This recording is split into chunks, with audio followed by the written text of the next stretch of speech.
মানুষ মানুষের জন্য, জীবন জীবনের জন্য, তাই যতটুকু পারে বন্যার্থদের জন্য সহযোগিতার হাত বাড়িয়ে দিন। আমরা চারণ সাংস্কৃতিক কেন্দ্র ঝিনাইদহ জেলা শাখার পক্ষ থেকে এই মুহূর্তে আপনারা দেখছেন যে ফেনী সহ যে অঞ্চলগুলো, এই অঞ্চলগুলো বন্যায় ভেসে যাচ্ছে। তো এরকম একটা সময়ে আমরা ছাত্র সমাজ কখনো পিছিয়ে চুপ করে থাকতে পারি না।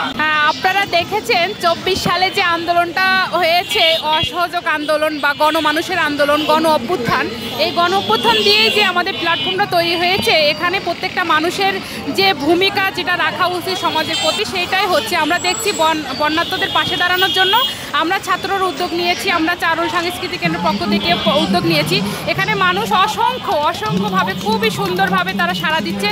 তারা চাচ্ছে যে তারা নিজেরা পারছে না, অথচ ছাত্ররা পারছে। ছাত্ররা যে এমন কিছু নেই যে ছাত্ররা পারছে না, সেটা তারা সফল করতেছে।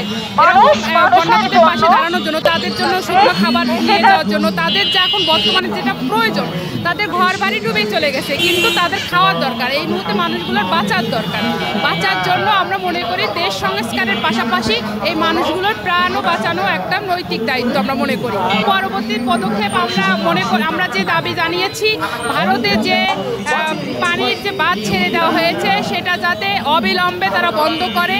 কারণ এই বাংলাদেশের মানুষকে কখনো ডুবিয়ে মারার যে পরিকল্পনা, যে ষড়যন্ত্র, এই ষড়যন্ত্র করে কখনোই সামনে আগানো যাবে না।